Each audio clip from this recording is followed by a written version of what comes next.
Hi, I am Ashutosh, and here in this video we are going to learn about redox reactions. Okay, so this is lecture 5 of series of lectures videos in which we are learning various chapters. Okay, so this is lecture 5 of first chapter of class 10th.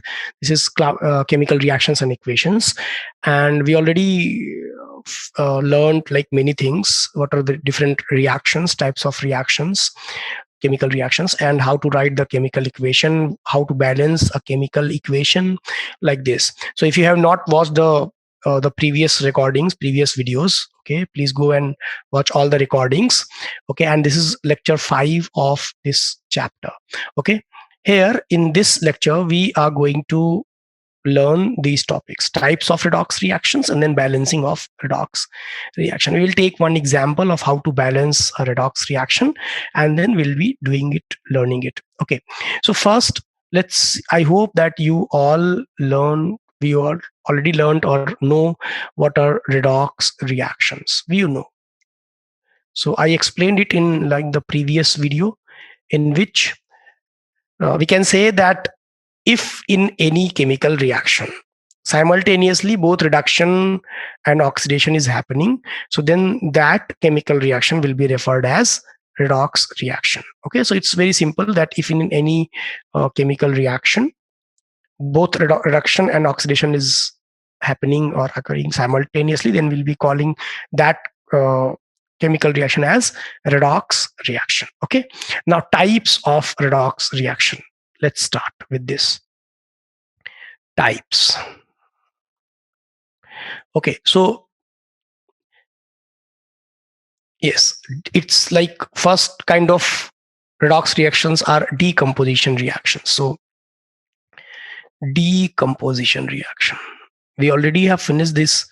What is decomposition reaction? Now let's see how a decomposition reaction is a redox reaction. Let's see. So if, let's say, we have this H2O, okay, and from this H2O we are getting H2 and O2. Okay, so this is a decomposition reaction in which a compound is dissociating to simpler compounds or molecules. Okay, so then let's see. So we'll be checking it with the oxidation number thing. Okay, so we already learned. Now, so oxygen had this -2 and this H has +1 oxidation number. Okay, initially when they are, you can say, together arranged to form water. Okay, now then this H2 is an elemental kind of molecule. Okay, so in elemental state, so the oxidation number will be 0, and this oxygen is also in elemental form, so then the oxidation number of this oxygen will also be 0. Now if we check, so the oxidation state of this this molecule in this reaction, for oxygen, if we check, the oxidation state of oxygen has changed from -2 to 0. Okay, -2 to 0. So it means that we can say what has happened. This is oxidation or not, because increase in oxidation number is termed as oxidation. While if we check this from +1, the oxidation number of hydrogen is changed from +1 to 0. It means that reduction happened or not, reduction in oxidation number. So this is reduction. Okay, so since both the oxidation and reduction are, you can say, happening at the same time simultaneously, and that's why we will call it as a redox reaction. This is an example of redox reaction. Okay, now second type of redox reactions, combination reaction.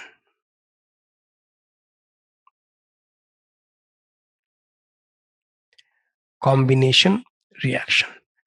Okay, so again, I'm going to take a very simple example, like if we have H2 plus Cl2, let's say, and then they are going to combine with each other to form HCl. Okay, now the oxidation state. So H has 0 oxidation number initially, because it was in you can say elemental form. And then for chlorine also we have 0 oxidation number here. Okay, but here H will have an oxidation number of +1 and Cl will have an oxidation number of -1. So we can write that for H, oxidation number has increased or not from 0 to +1. So oxidation occurred. And for Cl2, oxidation number has changed from 0 to -1. So reduction we can write here or not. Okay, and that's how we can say that this combination reactions are also a type of redox reactions. Okay, then third, I hope we people are getting it. So third, we have displacement reaction. Displacement reaction. In displacement reaction, I already explained it in the previous lecture, in the previous video. Okay, while explaining redox reaction. So this zinc, when reacts with CuSO4, so then zinc sulfate and Cu will get. Okay, now let's check the oxidation number. So zinc elemental form, 0 oxidation number. Copper and sulfate. So for copper we will write +2. Okay, for sulfur we will write +6, for oxygen -2. And here zinc has +2, sulfur has +6, and oxygen has -2, and copper will be at 0. Now let's check the oxidation states. So for sulfur and for oxygen, there is no change in the oxidation state observed. Like sulfur was present before the reaction +6, and after the reaction +6. Okay, oxygen -2, and after the reaction also -2. But for zinc, we can say the oxidation number has changed from 0 to +2. It means oxidation occurred or not. And for copper, we have like from +2 to 0, so reduction. Okay, so this is also one kind of redox reaction only. Okay, then next, I hope that you people are getting it. Then fourth, we have disproportionation reaction. This is new. This is new. Disproportionation reaction. Disproportionation reactions are, you can say, special type of redox reactions in which a single element, okay, will, you can say, simultaneously you can say getting oxidized and reduced. Let's see. So one very important example of this disproportionation reaction is like this: H2O2, okay, changes to H2O and O2. Okay, let's see. So we had this H2O2. There's a peroxide bond here, so we can write this H2O2 like this. Okay, and based on the electronegativity difference, we can say that oxygen is more electronegative as compared to this hydrogen, so there will be a delta negative on this oxygen and delta positive on this hydrogen. Okay, and similarly for this arrangement, now since there is no electronegativity difference between this oxygen and this oxygen, so it means that there will be no charge coming off any of these oxygens due to this bond. Okay, because there is no electronegativity difference, and that's why we can say that the oxidation number on this oxygen is -1, on this hydrogen is +1, on this oxygen is -1, and on this hydrogen is +1. And that's why we will write that the oxidation number of this oxygen in H2O2 will be -1. Okay, so whenever there is a peroxide bond, this bond is called peroxide bond, okay, is present in any of the compounds, then the oxidation state of oxygen in peroxide compounds or peroxide bond will be -1. Okay, So this is -1 and this was like +1. So then while writing the oxidation number of this H2O, so the H will have +1 and oxygen will have -2 oxygen state. And for this oxygen is exiting as elemental form, you can say, so will have a 0 oxidation state. I hope that you people are getting it. Then if let's check from -1, the oxidation state is changed to -2. -1 to -2. So it is a reduction, we can say. Okay. From -1, it is changing to 0. It means that increase in oxidation number is observed. So we'll call it oxidation. Okay. So it means that the same element, same atom O, okay, is getting reduced and getting oxidized simultaneously. Okay, so this means that these are the types of redox reactions. Okay, I hope you got it. Now next, so these reactions are now explained in detail. Okay, now balancing of redox reaction. So balancing of redox reaction is very important topic. Let's do it. Balancing of redox reaction. Balancing of redox reaction. This balancing of redox reaction is a bit different as compared to other chemical reactions. Why? In other chemical reactions, we used to balance only the atoms, only the atoms participating in chemical reaction. So on reactant side, we'll have for any element, we'll have same number of atoms as present in product side. Okay, but in redox reactions, we are going to balance two things. Balance atoms on both side of the reaction. Okay, and also we need to balance electrons involved in the reaction. Okay, let's see, then we'll be, so I'm going to take one example. Okay, we have, let's say, Fe 2 plus, okay, and this Cr2O7 2 minus, let's say. So it means that any compound of iron ferrous compound, okay, is reacting with potassium dichromate, let's say, so in acidic medium with in presence of H plus. So then this Fe will have a +3 oxidation state, and this chromium is also changing to +3. Okay, so this is like one very important example, we can say. Now see, so what is happening here?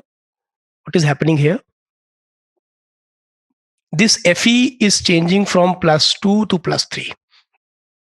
Okay, the oxidation number is increasing, so it is oxidation.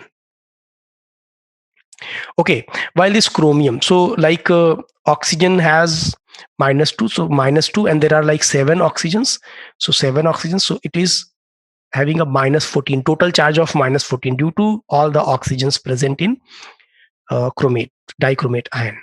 Okay, out of this -14, two charges, two negatives, C is appearing on the, okay, on this ion. So it means that -2, -14 minus -2, so +2. Okay, so -12 charge is being balanced by these two chromium atoms or not?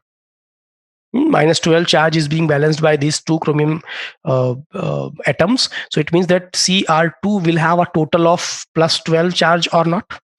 Okay, out of which, since like so it means that Cr2 will have +12, okay, and then oxygen will have -14. So +12, we can write it like this, +12 -14, and that's how this -2 is appearing here. Okay, now since this +12 is you can say two chromium atoms has +12, so one chromium atom will have +6. So this chromium has a +6 oxidation number here. I hope that you people are getting it. Okay, Now let's see.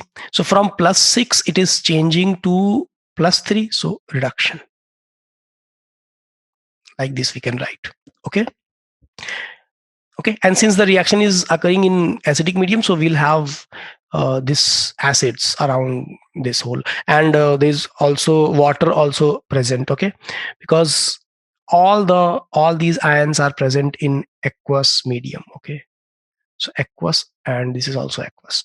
So we are going to write now we need to balance it. Okay, because it is already like there is oxygen present here on the reactant side, but there is no oxygen on the product side. Okay, so what are we going to do is we will first write the oxidation half. See, this is very easy. Oxidation half reactions. Okay, so in oxidation half we know that electrons will be on the product side. Okay, let's see how. So we'll have Fe2 plus, and it is changing to Fe3 plus and 1 electron. Okay, see, so oxygen in oxidation, electrons are on product side. Okay, similarly, while writing the reduction half, let's see, reduction half, we'll have Cr2O7 2 minus, and then we'll have Cr3 plus. Okay, so first what are we going to do? We will put this 2 here. Okay, we already balanced the chromium atom. Okay, now since 7 oxygens are present on the reactant side, so we will add 7H2O on the product side.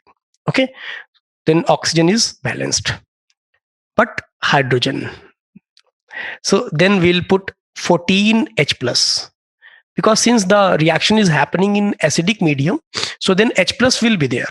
Okay, it is not written in the given reaction, but they are present. Okay, so then we will write 14H plus. Okay, so now 2 chromiums are there, so on the reactant side, so 2 chromiums are on the product side, 7 oxygens on the reactant side, 7 oxygens on the product side, 14 hydrogens on the reactant side, and 14 hydrogens on the product side.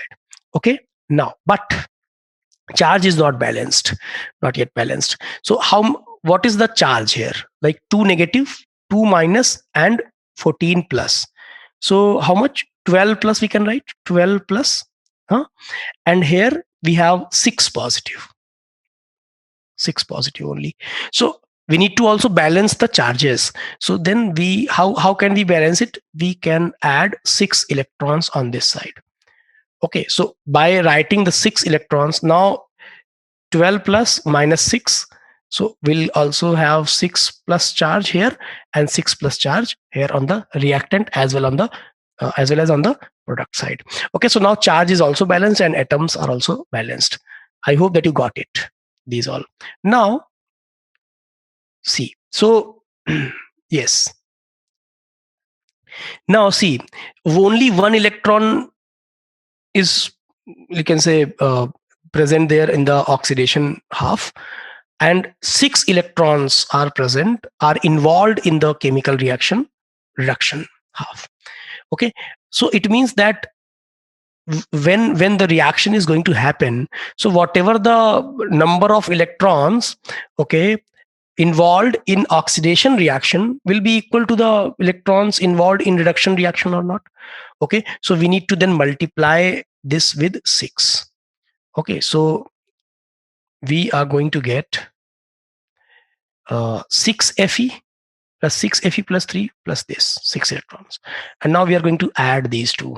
Okay, so then 6 electrons, 6 Fe2 plus Cr2O7 2 minus plus 14H plus, okay, plus 6 electrons like this to give 6 Fe3 plus 6 electrons plus 2 Cr3 plus 7 H2O. Like this we can write. Okay, and we can also cancel this 6 electron with this 6 electrons. Okay, so the overall reaction which we are going to get is 6 Fe2 plus Cr2O7 2 minus plus 14H plus, okay, to give 6Fe3 plus 2Cr3 plus 7H2O. And this is the balanced chemical equation. Okay, we can check it. 6Fe, 6Fe, 2Cr, 2Cr, 7 oxygens, 7 oxygens, 14H, 14H. Okay, but so this is like atoms are balanced. But what about charge? So how many charge is present here? We have 6 into 2, 12 positive, then 2 negative, so 10 positive, and 14 positive. So 24 positive, 12 positive, 2 negative, so 10 positive, and 14 positive. So 10 positive plus 14 positive means 24 positive on the reactant side. And on the product side, let's see. So we have 6 into 3, 18 positive, and 2 into 3, 6 positive. So 18 positive plus 6 positive means 24 positive. So now the reaction is balanced. I hope that you got it. Like similarly, we can also do it for basic medium. If the reaction is happening in basic medium, this was an example of balancing a chemical reaction, balancing a redox reaction when the reaction was happening in acidic medium. Clear? Okay, so I hope that you got this. What we did is, like, we first balance the atoms present there except hydrogen and oxygen. To balance the oxygen, we will put the same number of H2O on the other side of the arrow, okay, of other side of the reaction. And then to balance the hydrogen, then we will put the same number of you can say hydrogens on the reactant side, okay, or on the product side, okay, in whichever side the hydrogens are less. Okay, so then balancing of redox reaction. Now next, yes, so question is, what are the applications of redox reactions? Okay, so we can, since these we can say that since redox reactions are very important reactions, redox reactions are used in electrochemistry where these electrons are involved. Okay, in electrochemistry we'll learn about cell and all these things, how we can draw some electric current from cell. So electric current, as we know that this is the electric current is actually due to the flow of electrons, so it means that electrons are involved. Okay, so redox reactions are involved in electrochemistry, in this electrochemical cells and all. Redox reaction also happen in photosynthesis. Let's see. In photosynthesis, what happens? We'll have this CO2, okay, plus H2O, okay, and in presence of sunlight, what are we going to get is some, let's say, glucose, C6H12O6, okay, plus O2, like this. Okay, so I'm not going in much into detail, but we can easily see that this oxygen is combined, so -2, this oxygen is combined, so -2, and here we are getting it as 0. So it means that there is a possibility of redox reaction. Okay, I'm saying only possibility because we are not going much into detail of this photosynthesis reaction. But yes, so redox reactions are also involved in photosynthesis. Now, and again, redox reactions are also involved in combustion reactions. Like if we have, let's say, C4H10, this is LPG, butane, and O2, and then we'll have CO2 plus H2O plus heat. Okay, so then this oxygen had this 0 oxidation number, and here we'll have -2 and -2 only. So it means that the this oxidation number changed, and that's why we will call it that redox reaction has happened. Okay, so these are some of the applications of redox reactions in our daily life, or you can say in our surrounding. Okay, and I hope that you are enjoying watching these videos and getting the things easily. Okay, if you have any doubt or anything, any doubt, any type of query, you can post it on our forum and we are going to answer it. Okay, so let's stop here, and I'll be continuing in the next lecture. Thank you all for your time. Okay, keep learning from Ask IITians. Thank you.